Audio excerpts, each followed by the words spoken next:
Hello everyone, welcome to our channel. आज हम class 6th science का चैप्टर नंबर फर्स्ट रीड करेंगे। Start करते हैं। Components of food. In lower classes we made list of the food items that we eat. हमने अपनी previous classes में जो भी हम खाना खाते थे या जिनके बारे में भी हम पढ़ते थे उनकी लिस्ट बनाया करते थे। We also identified food items eaten in different parts of India.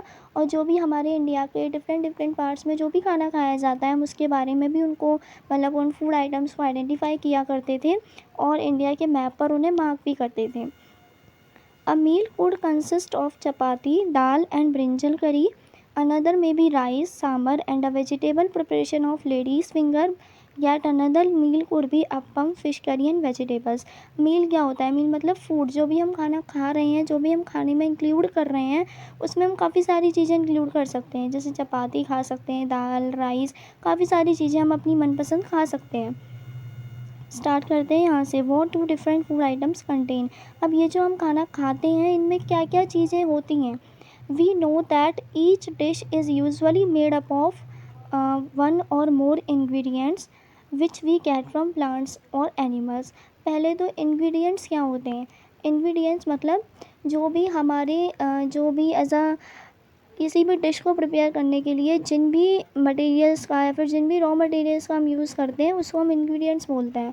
For example, आपको रोटी बनानी है। अब रोटी बनाने के लिए आप सॉल्ट का, वाटर का और आटे का यूज़ करेंगे। तो आटा, सॉल्ट और वाटर रोटी बनाने के लिए क्या हो गया? इंग्रेडिएंट हो गया।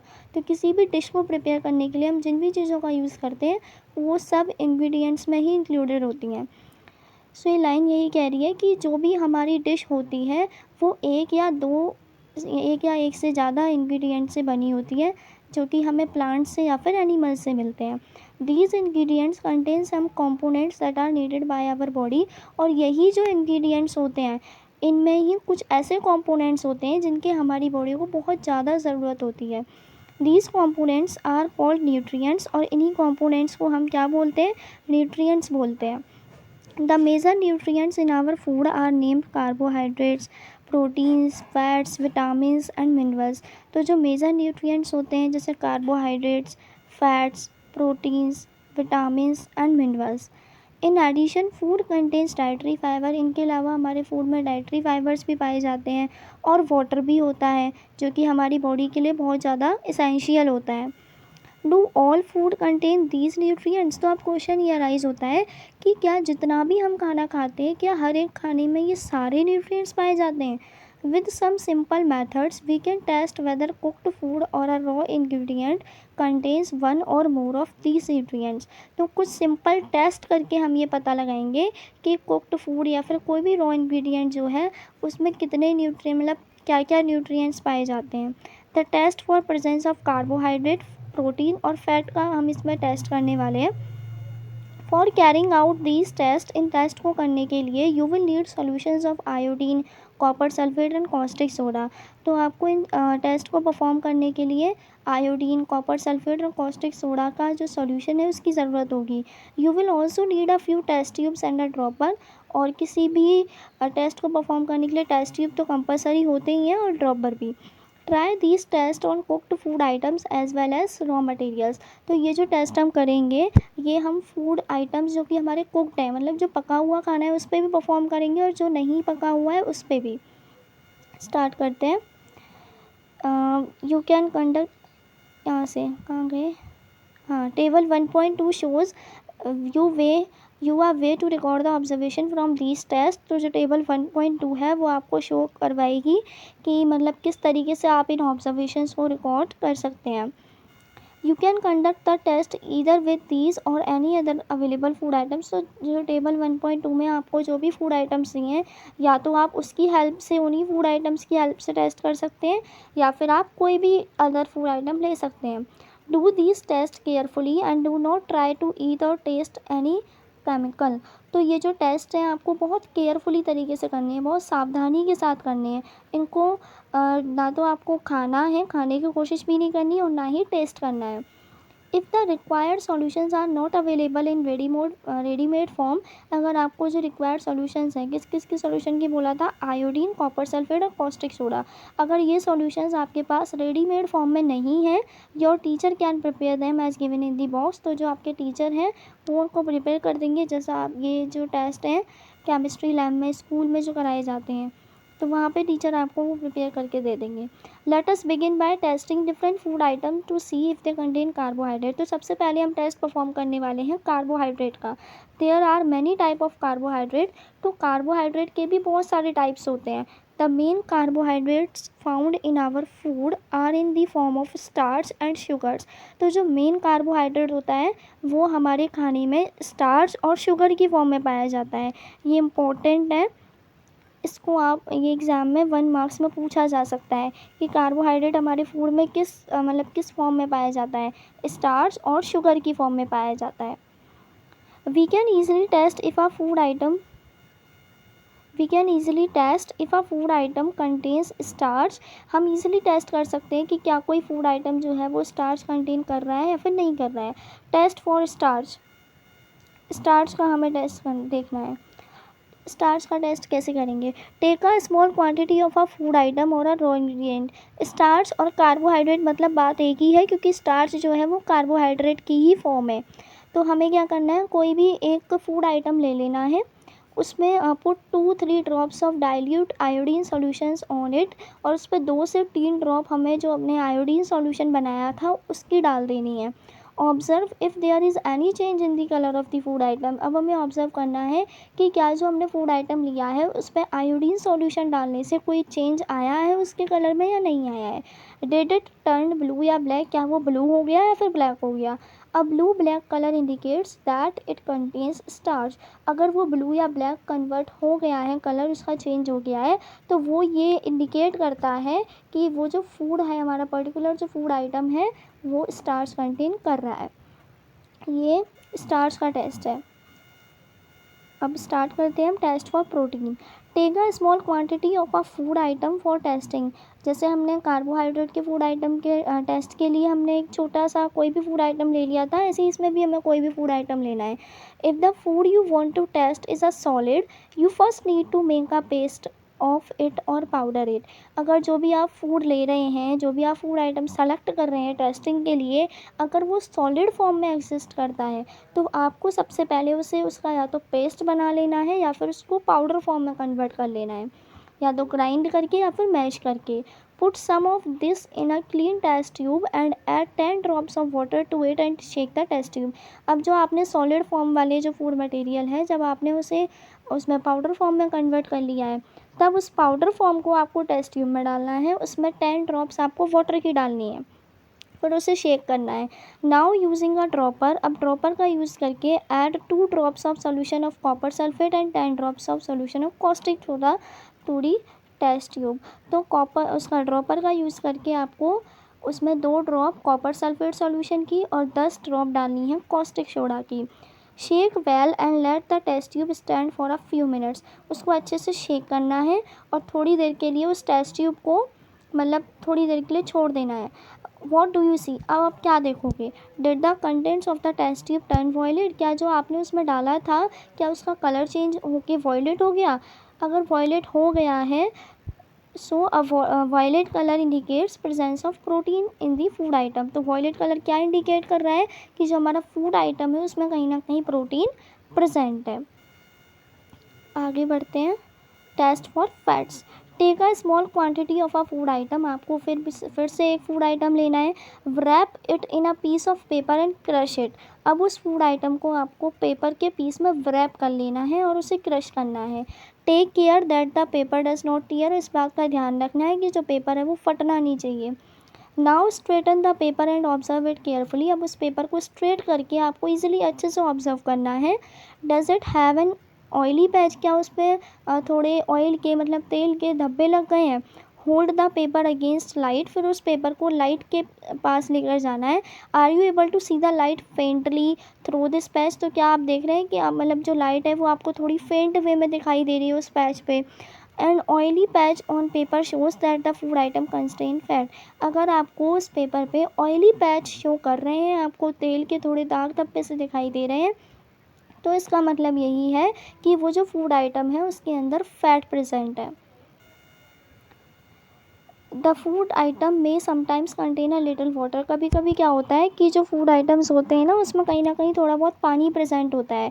Therefore after you have rubbed an item on paper, इसीलिए जब भी आप किसी भी फूड आइटम को पेपर पर रब कर रहे हैं, let the paper dry for a while, तो उससे पहले आप उस पेपर को थोड़ा सा सुखा लें।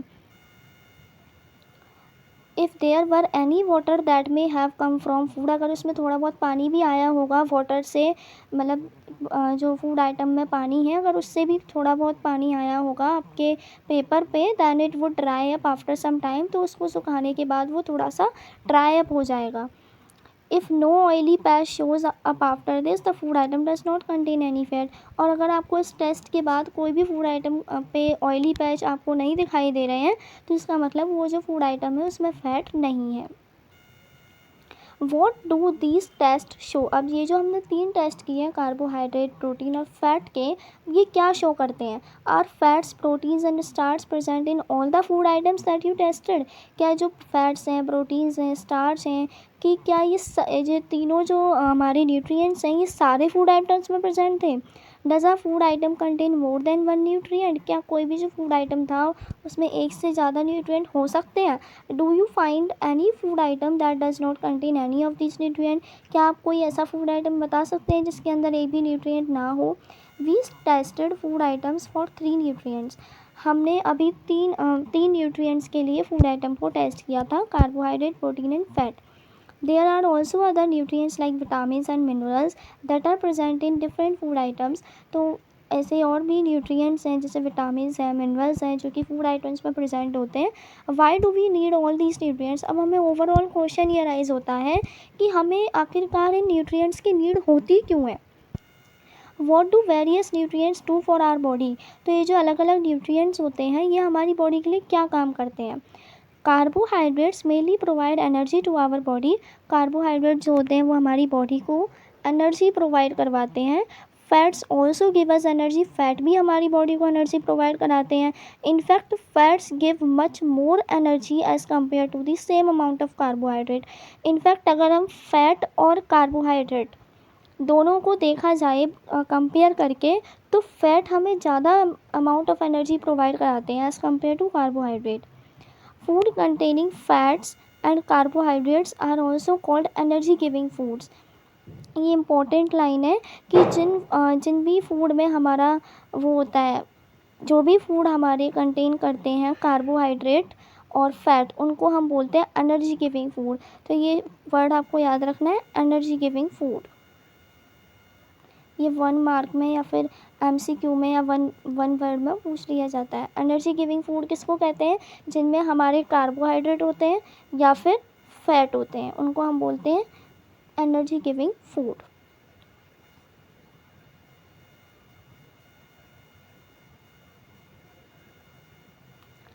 Proteins are figure 1.3 and 1.4। ये जो फिगर आपको 1.3 दी हुई है और ये जो 1.4 दी हुई है, ये एग्जांपल्स हैं। पहला जो फर्स्ट फिगर है इसमें कार्बोहाइड्रेट के एग्जांपल्स हैं, सेकंड में फैट के है। तो मिनिमम आपको 2 या फिर 3 एग्जांपल्स लर्न होने चाहिए ईच के। Proteins are needed for growth and repair of our body. जैसे कार्बोहाइड्रेट और फैट हमारी बॉडी को एनर्जी प्रोवाइड करवाते हैं, ऐसी प्रोटीन्स हमारी बॉडी को ग्रोथ प्रोवाइड करवाती है, हमारी बॉडी की ग्रोथ में हेल्प करती है। Food proteins are often called body building food. तो वो फूड जिनमें हमारे प्रोटीन्स कंटेन होते हैं, वो फूड जिसमें हमारी प्रोटीन कंटेन होते हैं, उसको हम बोलते हैं body building foods. Vitamins help in protecting our body against diseases. Vitamins जो होती हैं वो हमारी बॉडी को हेल्प करती हैं बीमारियों से लड़ने में।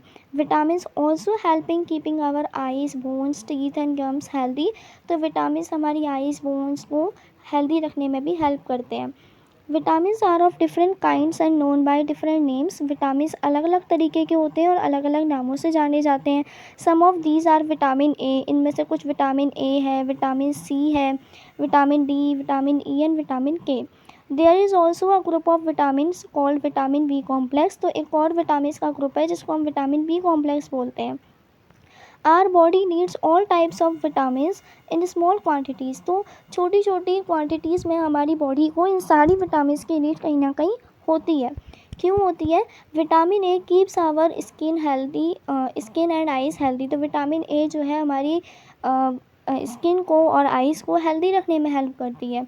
Vitamin C helps body to fight against many diseases. Vitamin C जो है वो हमारी उसको बॉडी को, जो भी बॉडी में बीमारियां एंटर कर जाती हैं उसको डिसीज़ से बचाने में हेल्प करती है।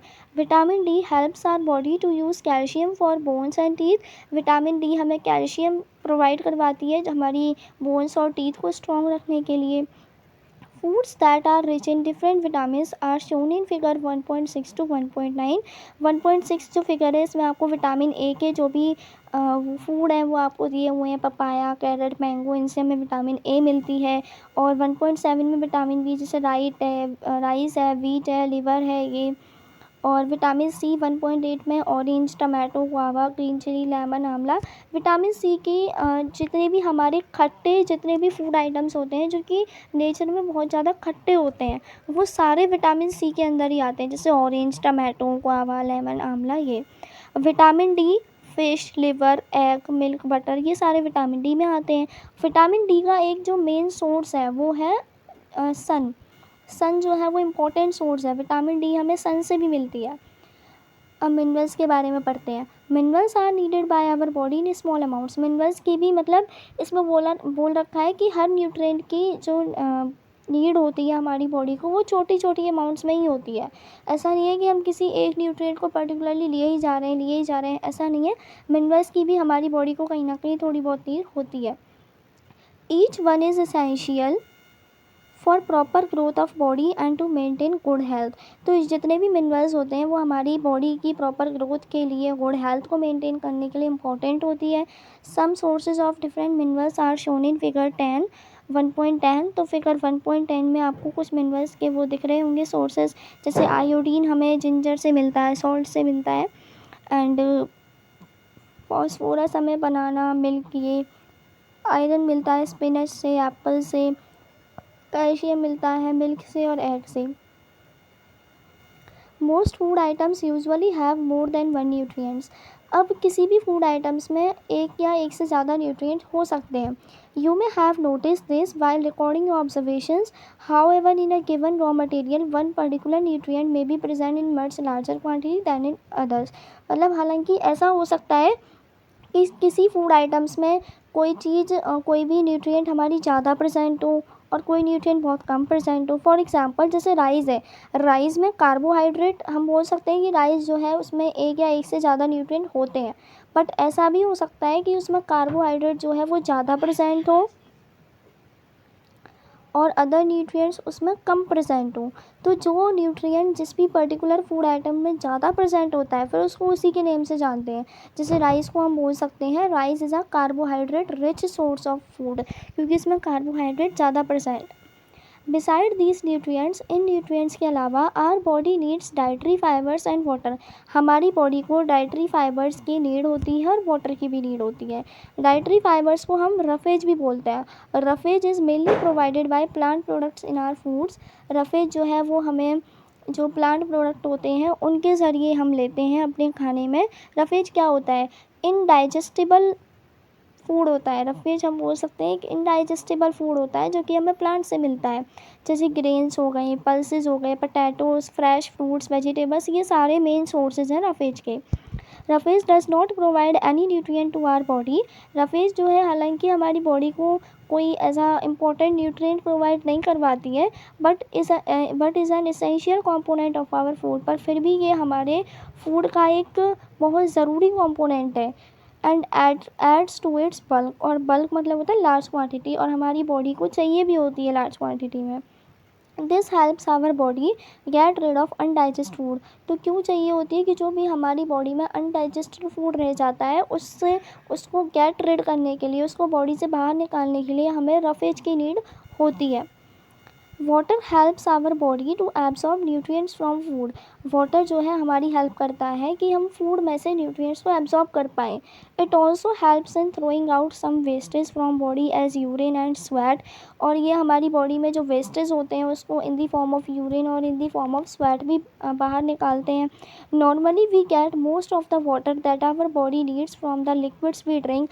नॉर्मली हम वाटर लेते ही रहते हैं काफ़ी सारे सोर्सेज से, जैसे हमने पानी पी लिया है, मिल्क लिया, टी ली, तो हमें वाटर मिलता है। इन एडिशन वाटर जो है हमारे जो हम खाना बनाते हैं उसमें भी पानी डालते हैं, सब्ज़ी वगैरह बनाते हैं तो उसमें भी पानी की नीड होती है, उससे भी हमें पानी मिलता है। Let's see if there is any other source which provide water to our body. हम देखते हैं कि क्या कोई ऐसा अदर सोर्स भी है जिससे हम वाटर ले सकते हैं। टेक अ टमाटो और अ फ्रूट लाइक लेमन। तो हमें कोई भी टमाटो लेना है एक, और एक लेमन लेना है। Cut it into small pieces, और उन दोनों को क्या करना है, स्मॉल पीसेस में कट करना है। Do your hands get wet while doing so. तो क्या आपके हाथ गीले हो गए ऐसा करते हुए। Carefully observe whenever vegetables and fruits are being cut, peeled, grated और मैश्ड एट योर होम। तो जब भी हम ऐसे फूड आइटम्स को कट करते हैं, छीलते हैं, पील करते हैं, ग्रेट मतलब मैश करते हैं होम में, do you find any fresh vegetable or fruit that do not contain some amount of water. तो क्या जो भी आप नए नए ताज़ा ताज़ा फल और सब्जियां लेके आते हो कि तो क्या आपको उसमें कभी ऐसा लगता है कि इसमें पानी नहीं है, या आपको 1% भी उसमें पानी ना दिखता है। We see that many food material themselves contain water. तो हमने देखा कि काफ़ी सारे फूड मटेरियल्स ही ऐसे होते हैं जिनके अंदर पानी पहले से ही होता है। To some extent our body needs are made by this water. तो कुछ हद तक हमारी बॉडी इन फूड मटेरियल्स से भी वाटर लेती है। अपार्ट फ्रॉम दिस, इसके अलावा we also add water while cooking many foods. हमने ऊपर ही पढ़ लिया कि जब हम खाना बनाते हैं तो हम क्या करते हैं, फूड आइटम्स में भी पानी ऐड करते हैं। The balance diet the food we normally eat in a day is our diet. तो जो भी हम फूड नॉर्मली अपने पूरे दिन में खा रहे हैं उसको हम डाइट बोलते हैं। मतलब किसी की डाइट थोड़ी हेल्दी होती है, थोड़ा भारी खाना खाते हैं, वो हैवी डाइट होती है उनकी। किसी की बहुत लाइट डाइट होती है, लाइट डाइट का मतलब कोई लोग हल्का खाना खाते हैं। तो जो भी हम नॉर्मली पूरे दिन में खाते हैं उसको हम डाइट बोलते हैं। For growth and maintenance of good health, our diet should have all the nutrients that our body needs in right quantities. तो अपनी बॉडी को एनर्जेटिक रखने के लिए, उसकी अच्छे से ग्रोथ करवाने के लिए हमारी डाइट कैसी होनी चाहिए, उसमें जितने भी न्यूट्रिएंट्स हैं वो इंक्लूड होने चाहिए प्रॉपर क्वांटिटी में, एक सही मात्रा में सारे न्यूट्रिएंट्स प्रेजेंट होने चाहिए हमारी डाइट में। ना तो कोई न्यूट्रिएंट ज़्यादा होना चाहिए और ना ही कोई न्यूट्रिएंट कम होना चाहिए। तो ऐसी डाइट को हम बोलते हैं बैलेंस्ड डाइट। और उस डाइट में क्या होता है, the diet should also contain a good amount of roughage and water. और उस डाइट में रफेज और वाटर भी इंक्लूड होना चाहिए। तो such a diet is called a balance diet.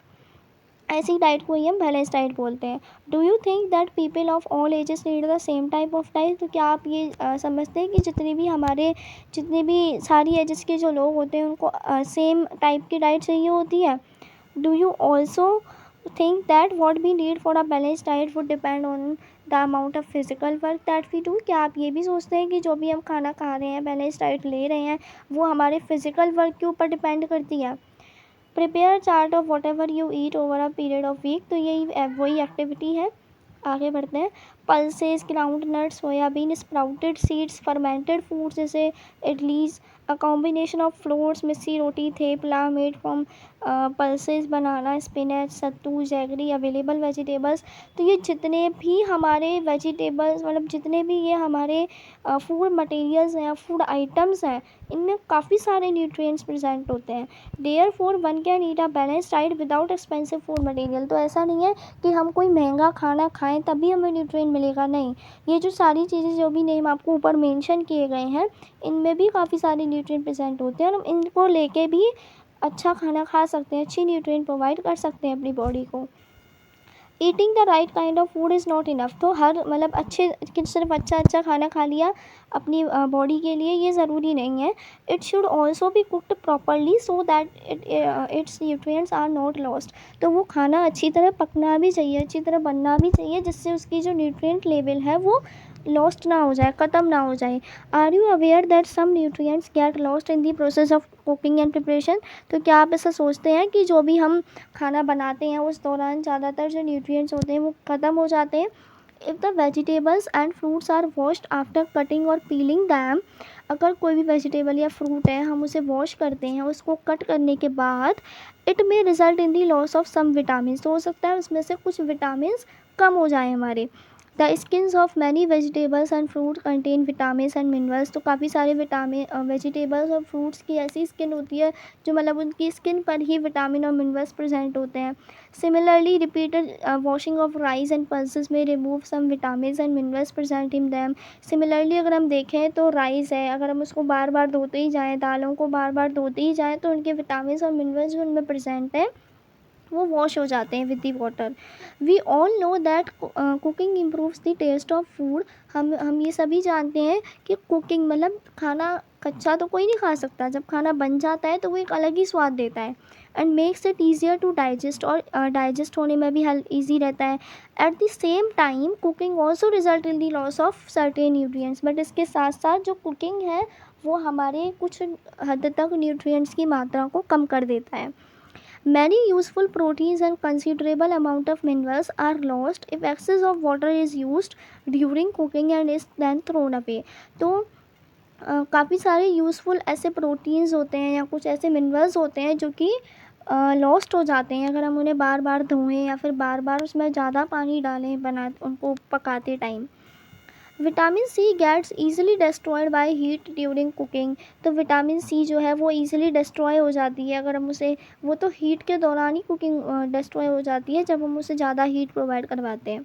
Would it not be sensible to include some fruits and raw materials in our diet, तो क्या ये एक अच्छी बात नहीं है कि हम अपने फूड में कुछ रॉ मटेरियल्स खाना शुरू कर दें भाई?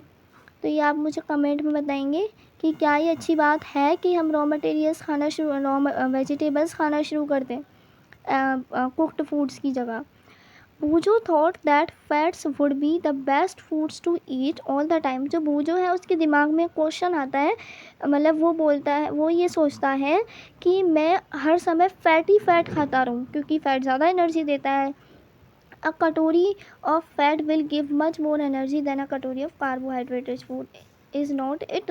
तो वो ये बोलता है हमसे कि भाई मेरा मन तो करता है कि मैं सारा दिन फैटी फैट खाता रहूं, क्योंकि अगर मैं एक कटोरी फैट खाता हूँ और एक कटोरी कार्बोहाइड्रेट खाता हूँ तो उसके कंपैरिजन में, कार्बोहाइड्रेट के कंपैरिजन में फ़ैट ज़्यादा एनर्जी देगा। तो ये बात उसने सही तो बोली है। So he ate nothing but food rich in fact fried like samosa and puri malai rabri and peda sweets. तो मतलब जो भी अब उसने ये डिसाइड कर लिया अब तो भाई मुझे मोटा ही होना है, तो वो समोसा पूरी मतलब जो फैट कंटेनिंग जो फूड है वो उन्हें स्टार्ट कर देता है खाना। Do you think he was right, तो क्या आप सोचते हैं कि वो सही था? नो ऑफ कोर्स नॉट, नहीं बिल्कुल सही नहीं था वो। क्यों नहीं था? It can be very harmful for us to eat too much of fat rich foods, तो हमारी बॉडी के लिए बहुत ज़्यादा हार्मफुल हो सकता है कि हम बहुत सारा फैट रिच फूड खा लें। एंड वी में and up suffering from a condition called obesity, और हमें एक बीमारी भी हो सकती है जिसको हम ओबेसिटी बोलते हैं अगर हम ज़्यादा फैट रिच फूड कंज्यूम करते हैं तो। Deficiency diseases. A person may be getting enough food to eat, but sometimes the food may not contain a particular nutrient. If this continues over a long period of time, the person may suffer from its deficiency.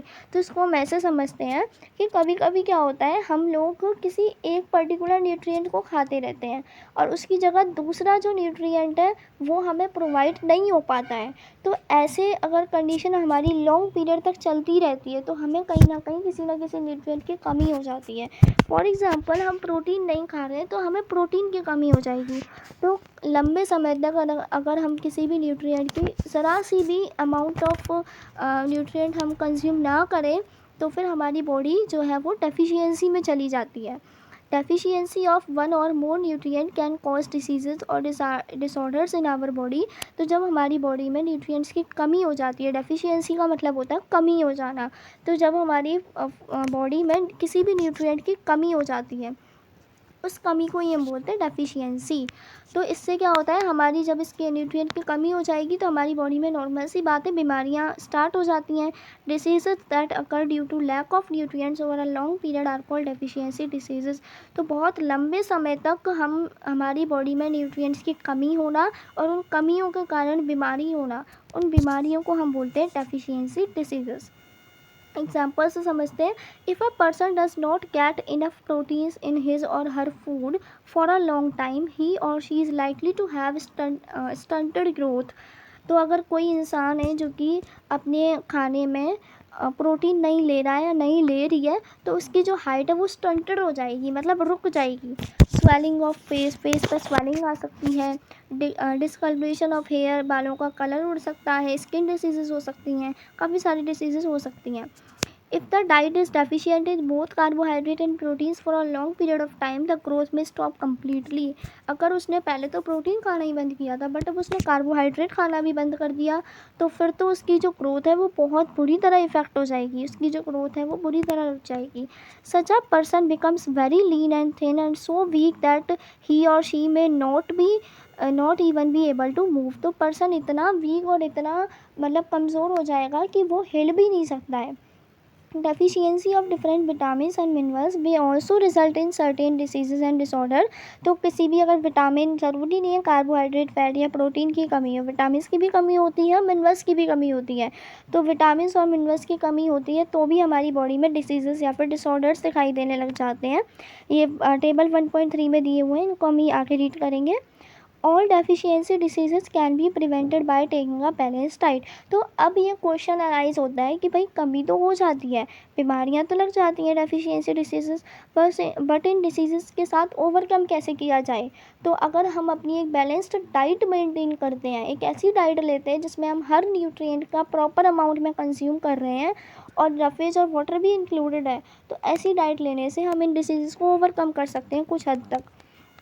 In this chapter, we asked ourselves the reason why widely varying food from different regions had a common distribution. तो इसमें ये बोला है कि ये जो chapter है, इस चैप्टर में हमें अपने आप से ये रीज़न पूछना चाहिए कि जो हमारे अलग अलग फूड आइटम्स जो हैं अलग अलग रीजन्स में, इनका कॉमन डिस्ट्रीब्यूशन क्यों था, मतलब क्यों है। This distribution we find ensures that our meals have a balance of different nutrients needed in our body. मतलब कि जैसे कि इस चैप्टर में हमें अपने आप से इस चीज़ का रीज़न पूछना है कि अलग अलग रीजन्स में जो अलग अलग तरीके के फूड हैं उनमें डिस्ट्रीब्यूशन सेम है, ऐसा क्यों है। क्योंकि भाई फूड अलग अलग है बट न्यूट्रिएंट तो सेम है। कार्बोहाइड्रेट मिल रहा है, न्यूट्रिएंट प्रोटीन मिल रहा है, ऐसा तो नहीं है कोई नया न्यूट्रिएंट डिस्कवर हो गया हो, नया फूड डिस्कवर होने से, ऐसा कुछ नहीं है। तो जो मेन चीज़ है, कॉमन डिस्ट्रीब्यूशन जो है वो है न्यूट्रिएंट्स का। ठीक है, अब टेबल 1.3 देखते हैं। कुछ डिसीजेज और डिसऑर्डर्स जो हो जाते हैं हमारी बॉडी में विटामिन और मिनरल्स की कमी की वजह से। जैसे विटामिन ए है, विटामिन ए से क्या होता है deficiency disease, loss of vision, मतलब हमें दिखाई देना बंद हो जाता है। अब इसके सिम्टम्स क्या हैं, सिम्टम्स मतलब होता है लक्षण। हमें पता कैसे चलेगा कि हमारी बॉडी में विटामिन ए कम हो गई है। पहले तो हमें कम दिखना शुरू होगा, मतलब थोड़ा ब्लर सा, पुअर विज़न। फिर loss of vision in darkness, फिर हमें अंधेरे में दिखना बंद हो जाएगा। वैसे अंधेरे में तो दिखता तो है ही नहीं वैसे, पर थोड़ा बहुत जो भी हमें दिखता है वो भी हमारी लाइट आँखों में नहीं पड़ पाएगी। Sometimes complete loss of vision, और कहीं ना कहीं जाके हम पूरी तरह देख ही नहीं पाएंगे। विटामिन B1, विटामिन B1 की कमी से बेरी बेरी डिसीज़ होती है। ये क्या करती है, हमारी मसल्स को बहुत कमज़ोर बना देती है और हम किसी भी काम को करने में एनर्जी नहीं दिखा पाते हैं। विटामिन C, स्कर्वी, स्कर्वी क्या है भाई, हमारे जो गम्स हैं उनमें से ब्लीडिंग होना शुरू हो जाएगी, और जो हमारी बॉडी में कभी कभी चोट लग जाती है या घाव हो जाते हैं तो वो जल्दी ठीक नहीं हो पाते, वो बहुत लंबे टाइम तक, मतलब बहुत लंबे टाइम तक वो घाव रहा आता है। तो वो भी एक सिम्टम है विटामिन C का कि हमें स्कर्वी की, मतलब कहीं ना कहीं हमारे अंदर विटामिन C की कमी है। विटामिन D से रिकेट्स होता है, हमारी जो बोन्स है वो बहुत ज़्यादा सॉफ्ट हो जाती है, इतनी सॉफ्ट हो जाती है कि वो बेंट भी हो जाती हैं। Calcium, bone and tooth decay हो जाती है, हमारी जो हड्डियां हैं बहुत कमज़ोर हो जाती हैं, हमारे जो दांत हैं वो भी कमज़ोर हो जाते हैं। आयोडीन, गोइटर हो जाता है, मतलब आपने देखा है ना कुछ लोगों की जो गर्दन रहती है वो ऐसी स्वेलिंग सी रहती है, उस पर इतनी सूजी हुई रहती है, तो उनकी जो गर्दन में जो ग्लैंड्स होती हैं ना, थायराइड ग्लैंड होती हैं और थाइमस ग्लैंड, तो बहुत सारी जो ग्लैंड्स होती हैं वो क्या करती हैं, फूल जाती हैं, मतलब स्वेल हो जाती हैं, तो उसी को हम बोलते हैं गोइटर। कभी कभी छोटे बच्चों में जो गोइटर होता है वो उनकी मेंटल डिसेबिलिटी को भी शो करता है। आयरन आयरन मतलब कि डेफिशिएंसी डिसीज़ क्या होती है, आयरन से एनीमिया हो जाता है, मतलब बहुत ज़्यादा कमज़ोरी आ जाती है। Thank you, that's all for this video. I hope आपको ये अच्छे से समझ में आया होगा। अगर आपको ये चैप्टर अच्छे से समझ में आया है तो आप इस वीडियो को लाइक करें, शेयर करें और हमारे चैनल को सब्सक्राइब करें, जिससे आपको आगे आने वाले चैप्टर्स की वीडियो भी सबसे पहले मिल जाए। Thank you so much.